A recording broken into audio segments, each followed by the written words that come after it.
ਮੇਰੀ ਦਾਦੀ ਉਮਰ ਵਿੱਚ ਮੇਰੀ ਨਾਨੀ ਤੋਂ ਵੀ ਸਾਲ 2 ਸਾਲ ਵੱਡੀ ਸੀ। ਸਾਰੀ ਹਯਾਤੀ ਨਮਾਜ਼ ਦੇ ਨੇੜਿਓਂ ਵੀ ਨਹੀਂ ਸੀ ਲੰਘੀ। ਆਖਦੀ ਹੁੰਦੀ ਸੀ, ਹੁਣ ਇਸ ਚਿੱਟੇ ਜਾਟੇ ਨਾਲ ਝੂਠੀਆਂ ਟੱਕਰਾਂ ਮਾਰਦਿਆਂ ਵੀ ਸੰਗ ਆਉਂਦੀ ਏ। ਪੰਜਾਬੀ ਕਹਾਣੀ ਜਾਂਦੀ ਬਹਾਰ ਦੀਆਂ ਮਾਈਆਂ।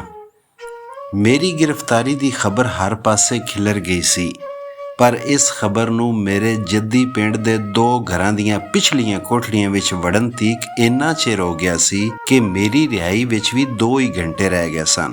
ਇਹਨਾਂ 2 ਘੰਟਿਆਂ ਵਿੱਚ ਉੱਥੇ ਜੋ ਵਾਪਰੀ ਉਹ ਬਾਅਦ ਵਿੱਚ ਵੱਖ-ਵੱਖ ਵਸੀਲਿਆਂ ਰਾਹੀਂ ਮੇਰੇ ਤੀਕਰ ਪੁੱਜੀ। ਉਹਨਾਂ ਦੋਵਾਂ ਵਿੱਚੋਂ ਪਹਿਲਾ ਘਰ ਮੇਰੇ ਨਾਨਕਿਆਂ ਦਾ ਸੀ। ਉਸ ਘਰ ਦੇ ਕੁਝ ਜੀਅ ਮੇਰੀ ਗ੍ਰਿਫਤਾਰੀ ਬਾਬਤ ਭੁੱਲ ਭੁਲੇਖੀ ਰਾਤੀ ਉੱਚੀ ਆਵਾਜ਼ ਵਿੱਚ ਵਿਚਾਰ ਵਟਾਂਦਰਾ ਕਰਦੇ ਰਹੇ। ਉਹਨਾਂ ਵਿੱਚੋਂ ਕਿਸੇ ਨੇ ਇਹ ਗੋਹ ਹੀ ਨਾ ਕੀਤੀ ਪਈ ਇਸ ਵੇਲੇ ਉਹ ਪਿਛਲੀ ਕੋਠੜੀ ਦੇ ਬੂਹੇ ਕੋਲ ਖਲੋਤੇ ਨੇ। ਫੇਰ ਕੀ ਸੀ, ਉਹਨਾਂ ਦੇ ਮੂੰਹੋਂ ਫੁੱਟਦੇ ਬੋਲ ਬੰਦ ਬੂਹੇ ਦੀਆਂ ਵਿਰਲਾਂ ਥਾਣੀ ਰਾਹ ਬਣਾਉਂਦੇ ਪਿਛਲੀ ਕੋਠੜੀ ਵਿੱਚ ਛੜੱਪੇ ਮਾਰਨ ਲੱਗ ਪਏ। ਇਸ ਹਨੇਰੀ ਕੋਠੜੀ ਦੇ ਅੰਦਰ ਕੜਤਲ ਦੀ ਇੱਕ ਮੰਜੀ ਡੱਠੀ ਹੋਈ ਸੀ। ਕਾਲੇ ਚਮੜੇ ਦੀਆਂ ਕੂਲੀਆਂ ਪੱਟੀਆਂ ਨਾਲ ਉਣੀ ਗਈ ਇਸ ਮੰਜੀ ਉੱਤੇ ਸਿਰਹਾਣੇ ਨਾਲ ਰਜ਼ਾਈ ਤੁਲਾਈ ਵਿਛੀ ਹੋਈ ਸੀ।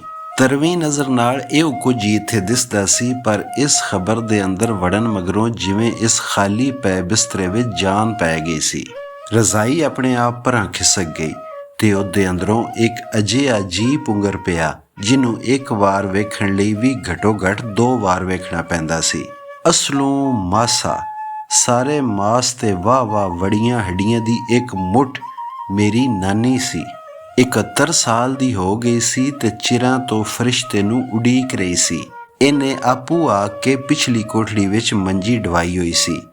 ਆਖਦੀ ਸੀ, ਵਡੇਰੀ ਉਮਰ ਦੇ ਜੀ ਕੋਲੋਂ ਮੌਤ ਦਾ ਹਰਕਾਰਾ ਜੰਮ ਵੀ ਖੰਭ ਖਾਂਦਾ ਏ। ਮੈਨੂੰ ਕਿਸੇ ਹਨੇਰੀ ਥਾਂ ਰੱਖੋ, ਖਬਰੇ ਹਿੰਮਤ ਕਰਕੇ ਉਹ ਆ ਹੀ ਜਾਵੇ।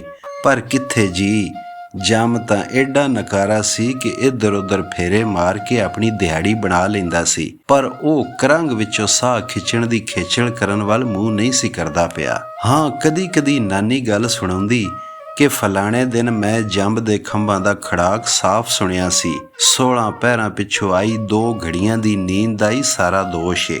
ਖਬਰੇ ਉਹ ਕਦੋਂ ਦਾ ਮੇਰੇ ਸਰਾਣੇ ਖਲੋਤਾ ਸੀ। ਇਧਰੋਂ ਮੈਂ ਅੱਖਾਂ ਖੋਲੀਆਂ, ਉਧਰੋਂ ਉਹ ਤਿੱਤਰ ਹੋ ਗਿਆ। ਜੰਮ ਨੂੰ ਦਾ ਲਵਾਉਣ ਲਈ ਨਾਨੀ ਪਹਿਰਾਂ ਤੀਕ ਝੂਠੀ ਮੁੱਠੀ ਅੱਖਾਂ ਮੀਟੀ ਰੱਖਦੀ, ਪਰ ਉਸ ਉਡਣੇ ਨੇ ਅਜੇ ਤੀਕਰ ਉਹਨੂੰ ਫੜਾਈ ਨਹੀਂ ਸੀ ਦਿੱਤੀ।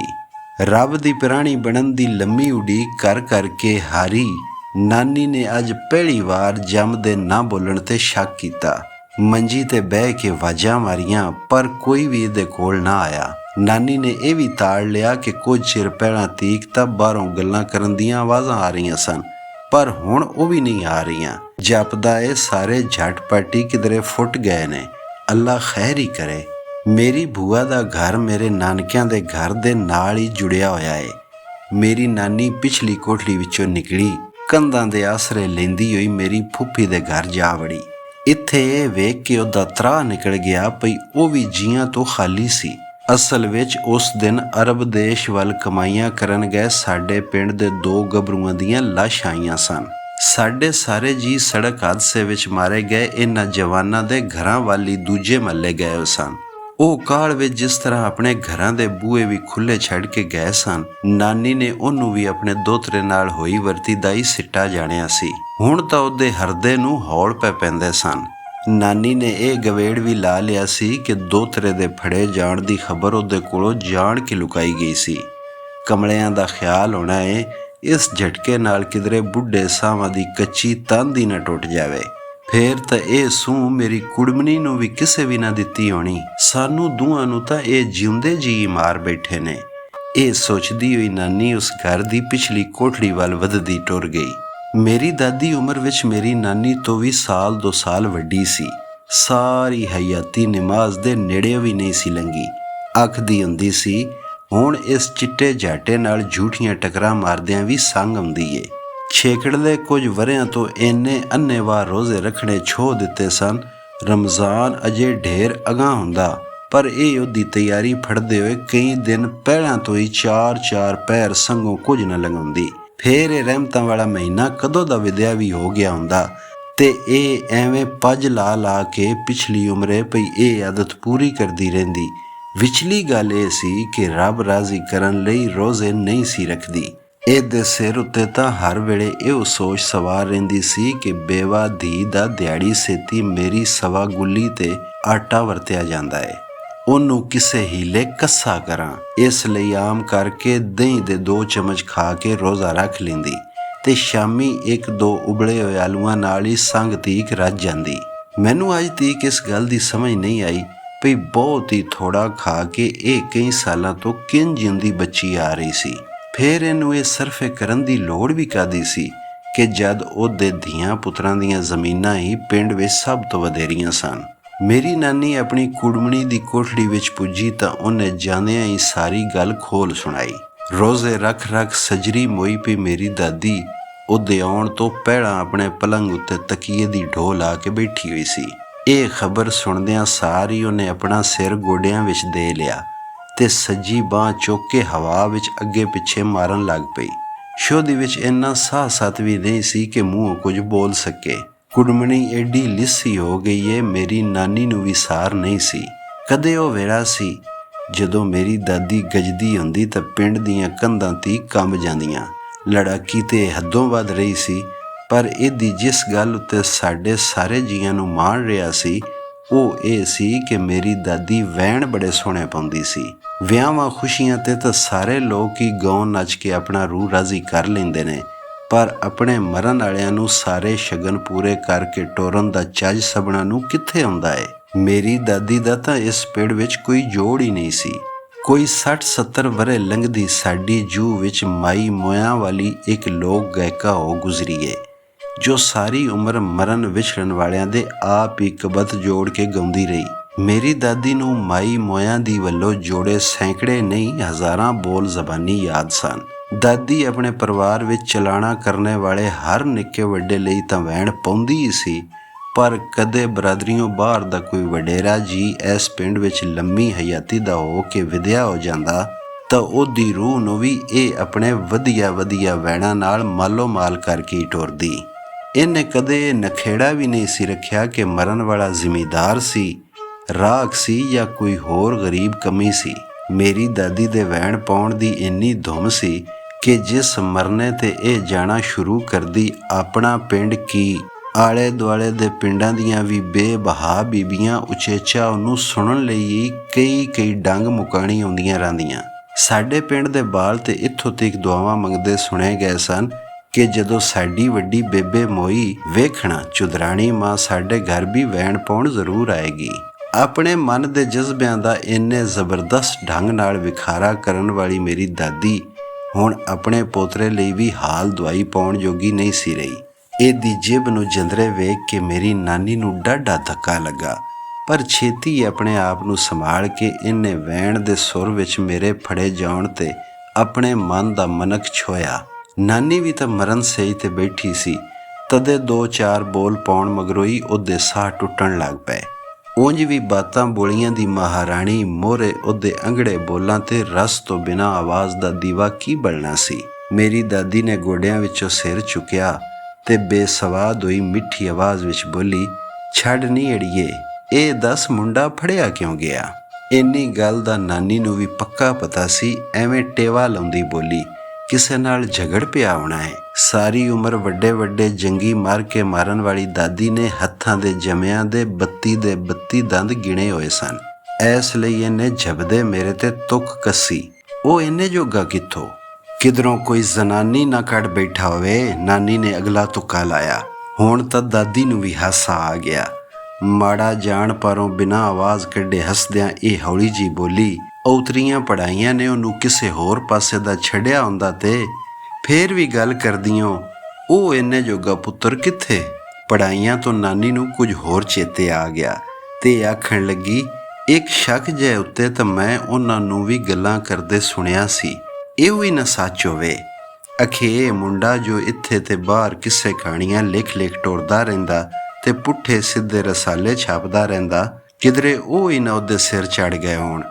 ਉਹ ਆਖ ਰਹੇ ਸਨ ਇਹਦੇ ਕੋਲ ਤਾਂ ਸਿੱਖ ਪ੍ਰਾਹੁਣੇ ਵੀ ਆਮ ਆਏ ਗਏ ਰਹਿੰਦੇ ਨੇ, ਮੁੜ ਸਰਕਾਰ ਨਾਲ ਵੀ ਕੋਈ ਅੱਡਾ ਲਾਈ ਬੈਠਾ ਹੈ। ਤਾਈਓ ਤਾਂ ਅਗਲੇ ਜ਼ੋਰੀ ਲੈ ਕੇ ਮੋਟਰ ਵਿੱਚ ਪਾ ਕੇ। ਇਹ ਗੱਲਾਂ ਸੁਣ ਕੇ ਦਾਦੀ ਦੀ ਚਿੰਤਾ ਹੋਰ ਵੱਧ ਗਈ। ਤੇ ਉਸ ਆਖਿਆ, ਸਰਕਾਰ ਨੂੰ ਇਹਨਾਂ ਗੱਲਾਂ ਦਾ ਪਤਾ ਨਹੀਂ ਸੀ? ਉਹਨੇ ਮੁੰਡੇ ਨੂੰ ਪਹਿਲੋਂ ਕਿਉਂ ਨਹੀਂ ਠਾਕਿਆ? ਸਰਕਾਰ ਦੀ ਤੂੰ ਭਲੀ ਪੁੱਛੀਏ, ਤੈਨੂੰ ਪਤਾ ਤੇ ਹੈ ਤੇਰੇ ਵੱਡੇ ਪੁੱਤਰ ਨੇ ਆਪਣੀ ਜਿੰਦ ਇਹਨਾਂ ਮੁੰਡਿਆਂ ਦੇ ਆਚ ਪੂਰੇ ਕਰਨ ਵਿੱਚ ਹੀ ਰੋਲ ਛੱਡੀ ਏ। ਇਸ ਮੁੰਡੇ ਦੇ ਤੇ ਉਹ ਮੁੱਢੋਂ ਹੀ ਕਲਮੇ ਪੜ੍ਹਦਾ ਆਇਆ ਏ। ਆਖਦਾ ਏ, ਮੈਨੂੰ ਪੱਕਾ ਪਤਾ ਤੇ ਨਹੀਂ ਇਹ ਕੀ ਲਿਖਦਾ ਪੜ੍ਹਦਾ ਏ, ਪਰ ਇੰਨਾ ਜ਼ਰੂਰ ਜਾਣਨਾ ਵਾ ਜੋ ਵੀ ਕਰਦਾ ਏ ਬਿਲਕੁਲ ਠੀਕ ਕਰਦਾ ਏ। ਮੇਰੀ ਨਾਨੀ ਨੇ ਆਪਣੀ ਕੁੜਮਣੀ ਅੱਗੇ ਜਵਾਈ ਦੀ ਸ਼ਿਕਾਇਤ ਦੇ ਰੰਗ ਵਿੱਚ ਵਿਡਿਆਈ ਕੀਤੀ। ਦਾਦੀ ਨੇ ਇਹ ਗੱਲ ਗੌਲੀ ਨਾ, ਕਿਉਂ ਜੇ ਇਹਦੀ ਸੋਚ ਹੁਣ ਹੋਰ ਬੰਨੇ ਟੁਰ ਪਈ ਸੀ। ਇਹ ਬਿਖਿਆੜੀ ਵਿੱਚ ਬੋਲੀ, ਸਿਆਣੇ ਸੱਚ ਆਖਦੇ ਨੇ, ਬੰਦੇ ਦੇ ਭਾਰ ਜਿੰਨਾ ਧਨ ਖਰਚੋ ਤਾਂ ਸਾਰੇ ਦੋਸ਼ ਹੀ ਧੁੱਪ ਜਾਂਦੇ ਨੇ। ਪਰ ਜਿਹੜਾ ਅਜੇ ਤੀਕ ਮੁੰਡਾ ਨਹੀਂ ਛੁੱਟਿਆ, ਇਹ ਗੱਲ ਦੱਸਦੀ ਏ ਵੀ ਸਰਦਾਰ ਦੇ ਪੱਲੇ ਜੋ ਕੁਝ ਸੀ ਉਹ ਸਰਕਾਰ ਵਾਲਿਆਂ ਦੀ ਅੱਖ ਚੁਬਾਉਣ ਲਈ ਥੋੜਾ ਪੈ ਗਿਆ ਹੋਣਾ ਹੈ। ਉਹਨਾਂ ਤਾਂ ਆਪਣੇ ਵੱਲੋਂ ਕੋਈ ਕਸਰ ਨਹੀਂ ਛੱਡੀ ਹੋਣੀ। ਇਹ ਗੱਲਾਂ ਕਰਨ ਦੇ ਨਾਲ ਨਾਲ ਦਾਦੀ ਤੁਲਾਈ ਨੂੰ ਇੱਕ ਲਾਂਭੇ ਕਰਕੇ ਪਲੰਗ ਦੇ ਸੰਘੇ ਵਿੱਚੋਂ ਕੁਝ ਲੱਭਦੀ ਵੀ ਰਹੀ। ਕੁਝ ਚਿਰ ਮਗਰੋਂ ਉਹਦਾ ਹੱਥ ਬਾਹਰ ਆਇਆ ਤੇ ਉਹਦੇ ਵਿੱਚ ਇੱਕ ਗੁੱਥੜੀ ਸੀ। ਉਹਨੇ ਗੁੱਥੜੀ ਦਾ ਸੇਬਾ ਖੋਲ੍ਹ ਕੇ ਇੱਕ ਹੱਥ ਦੀਆਂ ਉਂਗਲਾਂ ਨਾਲ ਅੰਦਰ ਪਈਆਂ ਵਸਤਾਂ ਨੂੰ ਟੋਇਆ। ਨਿੱਕੀਆਂ ਟੋਂਬਾਂ ਦੇ ਨਾਲ ਉੱਥੇ ਉਹ ਝੁਮਕੇ ਵੀ ਪਏ ਹੋਏ ਸਨ, ਜਿਹੜੇ ਉਹਦੀ ਬੇਬੇ ਦੀ ਨਿਸ਼ਾਨੀ ਸੀ। ਕਈ ਧਿਰਾਂ ਵੱਲੋਂ ਮੰਗੇ ਜਾਣ ਤੇ ਵੀ ਉਹਨੇ ਇਹ ਝੁਮਕੇ ਆਪਣੀ ਕਿਸੇ ਧੀ ਨੂੰ ਜਾਂ ਉਹਨਾਂ ਦੀ ਔਲਾਦ ਵਿੱਚੋਂ ਕਿਸੇ ਨੂੰ ਵੀ ਨਹੀਂ ਸਨ ਦਿੱਤੇ। ਪਰ ਸਰਕਾਰੀ ਤਰਕੜੀ ਦਾ ਚੁੱਕਿਆ ਹੋਇਆ ਪੱਲਾ ਆਪਣੇ ਪੋਤਰੇ ਦਾ ਭਾਰ ਸਾਵਾਂ ਕਰਨ ਲਈ ਦਾਦੀ ਇਹ ਗਹਿਣੇ ਉਹਦੇ ਵਿੱਚ ਧਰਨਾ ਚਾਹੁੰਦੀ ਸੀ। ਆਪਣੀ ਕੁੜਮਣੀ ਨੂੰ ਟੋਂਬਾਂ ਵਾਲੀ ਗੁੱਥੜੀ ਫਰੋਲਦੀ ਵੇਖ ਕੇ ਨਾਨੀ ਨੂੰ ਵੀ ਅਣਆਖੀ ਗੱਲ ਸਮਝ ਆ ਗਈ। ਉਹਨੇ ਘਾਬਰ ਕੇ ਆਪਣੀਆਂ ਦੋਵੇਂ ਬਾਹਾਂ ਹਿਲਾਈਆਂ।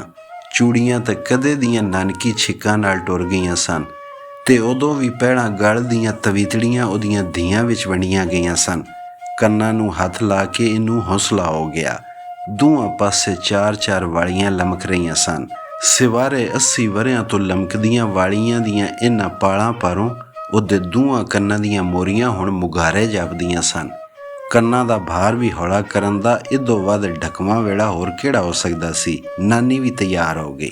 ਬੂਆ ਦੇ ਮਕਾਨ ਤੋਂ ਸਾਡਾ ਘਰ ਕੋਈ 150 ਕੋਹਾਂ ਦੀ ਵਿੱਥ ਤੇ ਹੀ ਸੀ, ਪਰ ਰਾਹ ਵਿੱਚ ਉਖਿਆਈ ਇਹ ਸੀ ਭਈ ਉੱਧਰ ਜਾਂਦੀ ਗਲੀ ਨੇ ਇੱਕ ਵਾਰ ਪਿੰਡ ਦੀ ਸਭ ਤੋਂ ਉੱਚੀ ਘਾਟੀ ਉੱਤੇ ਚੜ੍ਹ ਕੇ ਲਾਣਾ ਸੀ। ਅੱਗੇ ਤਾਂ ਦੋਵੇਂ ਮਾਈਆਂ ਲੋੜ ਪੈਣ ਵੇਲੇ ਕਿਸੇ ਹੋਰ ਜੀਅ ਦੇ ਆਸਰੇ ਨਾਲ ਹੀ ਬਿਸਤਰੇ ਤੋਂ ਲੈਂਦੀਆਂ ਸਨ, ਪਰ ਦੋਤਰੇ ਪੋਤਰੇ ਨੂੰ ਛੁਡਾਉਣ ਵਿੱਚ ਆਪਣੇ ਵੱਲੋਂ ਸੀਰ ਪਾਉਣ ਲਈ ਅੱਜ ਜਿਵੇਂ ਇਹਨਾਂ ਦੀਆਂ ਸੁੱਕੀਆਂ ਦੇਹੀਆਂ ਵਿੱਚ ਬਿਜਲੀ ਭਰ ਗਤੀ ਸੀ। ਦੋਵੇਂ ਬਾਹਰ ਵੱਲ ਕਿਹੜੀ ਟੋਰ ਪਈਆਂ। ਆਪਣੇ ਦੋਹਾਂ ਘਰਾਂ ਤੋਂ ਅੱਗੇ ਗਲੀ ਨੂੰ ਸੁੰਨਮ ਸੁੰਨੀ ਵੇਖ ਕੇ ਇਹਨਾਂ ਦੇ ਦਿਲ ਡੋਬੇ ਖਾਣ ਲੱਗ ਪਏ। ਖੈਰ ਹੋਵੇ ਮੁੰਡੇ ਨਾਲ ਕੋਈ ਅਵੱਲੀ ਨਾ ਵਾਪਰ ਗਈ ਹੋਵੇ। ਦੋਵੇਂ ਚੜੇ ਹੋਏ ਸਾਹਾਂ ਨਾਲ ਦੁਆਈ ਮੰਗ ਰਹੀਆਂ ਸਨ। ਗਲੀ ਦੀ ਔਖੀ ਚੜ੍ਹਾਈ ਚੜ੍ਹਦਿਆਂ ਹਰ ਪੈਰ ਪੱਟਣ ਮਗਰੋਂ ਸਾਹ ਜ਼ਰੂਰ ਲਿਆ, ਪਰ ਇਹਨਾਂ ਹਿੰਮਤ ਨਾ ਹਾਰੀ। ਜਿਵੇਂ ਆਖਦੇ ਨੇ ਕਿ ਕੁੱਬਾ ਬੰਦਾ ਚੜ੍ਹਾਈ ਬੜੀ ਵਧੀਆ ਚੜ੍ਹਦਾ ਏ, ਇਹਨਾਂ ਦੇ ਦੋਹਰੇ ਹੋਏ ਲੱਕ ਵੀ ਇੱਥੇ ਸੋਹਣਾ ਕੰਮ ਦਿੰਦੇ ਰਹੇ। ਗਲੀ ਦੇ ਮਕਾਨਾਂ ਦੇ ਬੂਹਿਆਂ ਤੇ ਕੰਧਾਂ ਨੂੰ ਹੱਥ ਪਾ ਕੇ ਦੋਵੇਂ ਅੱਗੇ ਹੀ ਅੱਗੇ ਵਧਦੀਆਂ ਨਿਕਲ ਗਈਆਂ ਤੇ ਉੜ ਕੇ ਨਾ ਆਪਣੇ ਸਾਹ ਸਾਤੂ ਢੇਰ ਉੱਚੇ ਇਸ ਹਿਮਾਲਿਆ ਦੀ ਟੀਸੀ ਉੱਤੇ ਜਾ ਕੇ ਆਪਣੇ ਪੈਰ ਟਿਕਾਏ। ਸਾਹ ਨਾਲ ਸਾਹ ਨਹੀਂ ਰਲ ਰਹੇ ਸਨ। ਦੋਹਾਂ ਮਾਈਆਂ ਘਾਟੀ ਉੱਤੇ ਵਾਹ ਝੱਟ ਬਹਿ ਕੇ ਆਪਣੇ ਸਾਹਾਂ ਦੀ ਗੱਡ ਨੂੰ ਖੋਬਿਆਂ ਵਿੱਚੋਂ ਕੱਢਿਆ। ਗਲੀ ਦੀ ਚੜ੍ਹਾਈ ਨਾਲ ਘੋਲ ਗੁਲਣ ਤੋਂ ਲੈ ਕੇ ਹੁਣ ਤੀਕ ਇੱਥੋਂ ਪਿੰਡ ਦਾ ਕੋਈ ਵਸਨੀਕ ਵੀ ਨਹੀਂ ਸੀ ਲੰਘਿਆ। ਇਹ ਦੋਵੇਂ ਸੋਚ ਹੈਰਾਨ ਹੋ ਰਹੀਆਂ ਸਨ। ਕੋਈ ਭੁੱਲਾ ਚੁੱਕਾ ਵੀ ਇੱਧਰ ਆ ਜਾਂਦਾ ਤਾਂ ਦੋਹਾਂ ਦਾ ਪੰਧ ਸੁਖਾਲਾ ਹੋ ਜਾਣਾ ਸੀ। ਖਬਰੇ ਕੁਦਰਤ ਇਹਨਾਂ ਦੀਆਂ ਹੱਡੀਆਂ ਵਿਚਲੇ ਸੱਤ ਦਾ ਗਵੇੜ ਲਾਣਾ ਚਾਹੁੰਦੀ ਸੀ, ਇਸ ਲਈ ਉਹ ਗਲੀ ਹੋਰ ਰਾਹੀਆਂ ਤੋਂ ਵਾਂਝੀ ਰਹੀ। ਹਰ ਹਾਲ ਵਿੱਚ ਅੱਗੇ ਵਧਦੇ ਰਹਿਣ ਲਈ ਇਹ ਤਾਂ ਹੁਣ ਆਪਣੇ ਮੁਕੱਦਰ ਦੀ ਫੱਟੀ ਵਾਲੀਆਂ ਸਾਰੀਆਂ ਲਿਖਾਈਆਂ ਵੀ ਪੋਚਣ ਉੱਤੇ ਭੁੱਲ ਗਈਆਂ ਸਨ। ਇਸ ਲਈ ਸਖਰੇ ਪੁੱਜਾ ਸਰਦੀਆਂ ਦਾ ਟੇਢਾ ਸੂਰਜ ਗਲੀ ਵਿੱਚੋਂ ਦੋ ਢਾਂਚਿਆਂ ਨੂੰ ਇੱਕ ਵਾਰ ਫੇਰ ਉਤਾਂ ਉੱਠਦਿਆਂ ਵੇਖ ਕੇ ਪਚੀ ਹੋਇਆ ਇੱਕ ਵਾਸਾ ਹੋ ਗਿਆ। ਅੱਖਾਂ ਅੱਗੇ ਝੁੰਮਰ ਤਾਰੇ ਨੱਚਦੇ ਤੇ ਖੋਪੜੀਆਂ ਵਿੱਚ ਹਨੇਰੇ ਹੁੰਦੇ ਜਾਪ ਕੇ ਵੀ ਇਹਨਾਂ ਇੱਕ ਦੂਜੀ ਦੀ ਬਾਂਹ ਫੜ ਕੇ ਟੀਸੀ ਤੋਂ ਥੱਲੇ ਵੱਲ ਪੈਰ ਵਧਾਏ। ਚੜ੍ਹਾਈ ਚੜ੍ਹਦਿਆਂ ਇਹਨਾਂ ਦੀਆਂ ਕੰਡਾਂ ਦੇ ਕੁੱਬ ਜਿੰਨੇ ਲਾਹੇਵੰਦ ਬਣ ਗਏ ਸਨ, ਚੜ੍ਹਾਈ ਲਾਂਦਿਆਂ ਉਹ ਹੀ ਇਹਨਾਂ ਲਈ ਅਜ਼ਾਬ ਹੋ ਗਏ ਸਨ। ਥੱਲੇ ਨੂੰ ਪਹਿਲਾਂ ਪੈਰ ਪੱਟਣ ਮਗਰੋਂ ਹੀ ਦੋਵੇਂ ਅੱਗੇ ਪਿੱਛੇ ਇੰਜ ਹੁਲਾਰੇ ਲੈਣ ਲੱਗ ਪਈਆਂ ਜਿਵੇਂ ਜ਼ਾਰੇ ਪੀਰ ਵਾਲੇ ਮੇਲੇ ਦੀ ਛਿੰਝ ਵਿੱਚ ਛੜੱਪੇ ਮਾਰਨ ਲੱਗੀਆਂ ਹੋਣ। ਐਸ ਤੋਂ ਪਾਉਂਦਾ ਪਈ ਐਸ ਲਹਾਈ ਉੱਤੇ ਖਿੱਦੂ ਵਾਂਗੂ ਭੌਂਦੀਆਂ ਰੁੜ ਪਈਏ, ਕਿਉਂ ਨਾ ਉਲਟੀ ਬਾਈ ਮੂੰਹ ਕਰਕੇ ਲਾਣ ਦਾ ਚਾਰਾ ਕਰੀਏ। ਨਾਨੀ ਨੇ ਵੇਲੇ ਸਿਰ ਸਲਾਹ ਦਿੱਤੀ। ਜਿਵੇਂ ਲੋਕ ਰੁੱਖਾਂ ਤੋਂ ਲੰਘਦੇ ਨੇ, ਉਵੇਂ ਹੀ ਇਹ ਵੀ ਘਾਟੀ ਤੋਂ ਪਿਛੜੋਈਆਂ ਲਾਣ ਲੱਗੀਆਂ। ਪਰ ਅਜੇ ਮਸਾਂ ਡੂਢ ਕੋਈ ਹੇਠਾਂ ਹੋਈਆਂ ਹੋਣਗੀਆਂ ਕਿ ਦਾਦੀ ਨੇ ਦੁਹਾਈ ਪਾ ਦਿੱਤੀ, ਹਾਏ ਨੀ ਲਥੜੀਏ, ਤੈਨੂੰ ਇਹ ਚੇਤੇ ਵੀ ਨਹੀਂ ਰਿਹਾ ਪਈ ਇਸ ਗਲੀ ਨਾਲੋਂ ਤਾਂ ਪਿੰਡ ਦਾ ਵੱਡਾ ਵਾਹਣ ਲੰਘਦਾ ਏ। ਪੁੱਠੇ ਮੁਹਾਰ ਲਾਂਦੀਆਂ ਜੇ ਉਹਦੇ ਵਿੱਚ ਡਿੱਗ ਪਈਆਂ ਤੇ ਮੁੜ ਛੱਪੜ ਤੋਂ ਉਰਾਂ ਅਸੀਂ ਕਿੱਥੇ ਠੱਲਣਾ ਏ। ਦਾਦੀ ਨੇ ਅਸਲੂ ਠੀਕ ਆਖਿਆ ਸੀ। ਖਾਈ ਉੱਤੇ ਵਸੇ ਪੂਰੇ ਮਹੱਲੇ ਦਾ ਪਾਣੀ ਇੱਥੇ ਆ ਕੇ ਗਲੀ ਦੇ ਨਾਲ ਜਾਂਦੀ ਵੱਡੀ ਨਾਲੀ ਵਿੱਚ ਆ ਪੈਂਦਾ ਸੀ ਤੇ ਉੱਥੋਂ ਅੱਗੇ ਛਾਲਾਂ ਮਾਰਦਾ ਢਲਵੀਂ ਰਾਹ ਉੱਤੇ ਭੱਜ ਵਗਦਾ ਸੀ। ਸੱਚੀ ਗੱਲ ਇਹ ਜੇ ਉਸ ਵੇਲੇ ਇਹਨਾਂ ਵਿੱਚੋਂ ਕਿਸੇ ਇੱਕ ਦਾ ਵੀ ਇਸ ਵਾਹਣ ਵੱਲ ਪੈਰ ਥੜੁਕ ਜਾਂਦਾ ਤੇ ਜੰਮ ਨੇ ਉਹਦਾ ਸੁਨੇਹਾ ਲੈ ਕੇ ਫਟ ਆ ਜਾਣਾ ਸੀ। ਪਰ ਅੱਜ ਦੀ ਦਿਹਾੜੀ ਤੇ ਇਹ ਜ਼ਰੂਰ ਜਿਉਣਾ ਚਾਹੁੰਦੀਆਂ ਸਨ। ਇਸ ਲਈ ਇੱਕ ਵਾਰ ਫੇਰ ਦੋਵਾਂ ਮਾਈਆਂ ਨੂੰ ਉਸੇ ਥਾਂ ਹੀ ਗੁੱਠ ਮਾਰ ਕੇ ਬਾਣਾ ਪੈ ਗਿਆ। ਕਮਾਲ ਦੀ ਗੱਲ ਏ ਭਈ ਅਜੇ ਤੀਕ ਇਸ ਗਲੀ ਵਿੱਚ ਕੋਈ ਹੋਰ ਬੰਦਾ ਨਹੀਂ ਸੀ ਆਇਆ। ਹੁਣ ਇਹ ਦੋਵੇਂ ਇਸ ਗਲੀ ਨੂੰ ਬਦ ਅਸੀਸਾਂ ਦੇਣ ਡੈ ਪਈਆਂ। ਇਹ ਉਹ ਘਾਟੀ ਵਾਲੀ ਥਾਂ ਸੀ ਜਿਹਦੇ ਉੱਤੇ ਨਿੱਕੀ ਉਮਰ ਤੋਂ ਲੈ ਕੇ ਕੁਝ ਚਿਰ ਪਹਿਲਾਂ ਤੀਕ ਇਹ ਹਜ਼ਾਰਾਂ ਲੱਖਾਂ ਵਾਰੀ ਅਣਝੱਕ ਲੱਗਦੀਆਂ ਰਹੀਆਂ ਸਨ।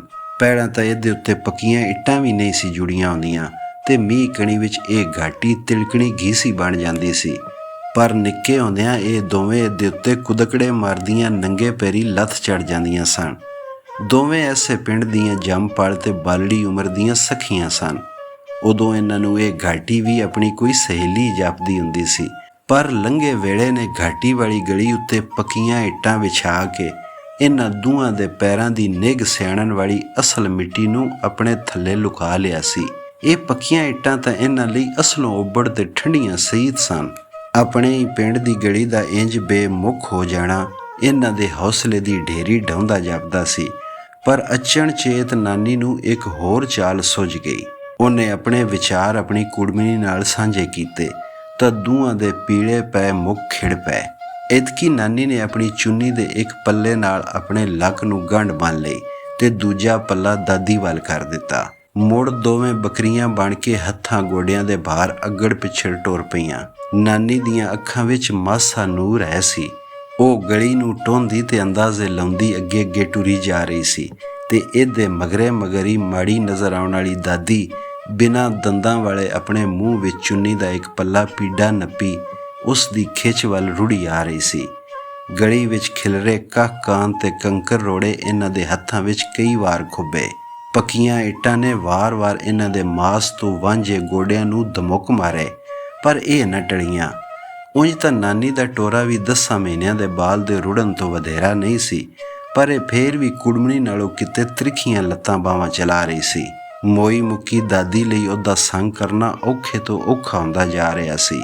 ਔੜਕ ਇਹਦੇ ਮੂੰਹੋਂ ਚੁੰਨੀ ਦਾ ਪੱਲਾ ਛੁੱਟ ਗਿਆ ਤੇ ਇਹ ਬੇਦਮ ਹੋਈ ਗਲੀ ਉੱਤੇ ਢਿੱਡ ਭਾਰ ਢਹਿ ਪਈ। ਨਾਨੀ ਨੂੰ ਆਪਣੀ ਚੁੰਨੀ ਦਾ ਪਿਛਲਾ ਪੱਲਾ ਹੌਲਾ ਪੈਂਦਾ ਜਾਪਿਆ ਤੇ ਇਹ ਦਾਦੀ ਕੋਲ ਪਰਤ ਆਈ। ਇਹਦੇ ਆਸਰੇ ਨਾਲ ਦਾਦੀ ਉੱਠ ਤਾਂ ਬੈਠੀ, ਪਰ ਪੈਂਦੀ ਸੱਟੇ ਹੀ ਹੱਫੀ ਹੋਈ ਬੋਲੀ, ਛੱਡ ਜਣੀਏ, ਹੌਲੀ ਕਿਉਂ ਨਹੀਂ ਟੁਰਦੀ? ਤੂੰ ਤਾਂ ਇੰਜ ਪੈਰ ਪਟਣੀ ਏ, ਰੇਤ ਉੱਤੇ ਡਾਚੀ ਵੀ ਕੀ ਟੁਰਦੀ ਹੋਵੇਗੀ।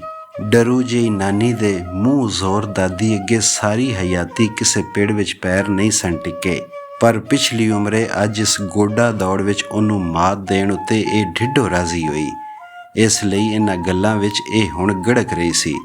ਝਟ ਕੋ ਸਾਹ ਲੈ ਕੇ ਦੋਵੇਂ ਕੁੜਮਣੀਆਂ ਮੁੜ ਉਂਝੀ ਖਾਈ ਤੋਂ ਥੱਲੇ ਵੱਲ ਰੁੜ ਪਈਆਂ। ਝਟ ਕੋ ਸਾਹ ਲੈ ਕੇ ਦੋਵੇਂ ਕੁੜਮਣੀਆਂ ਮੁੜ ਉਂਝੀ ਖਾਈ ਤੋਂ ਥੱਲੇ ਵੱਲ ਰੁੜ ਪਈਆਂ।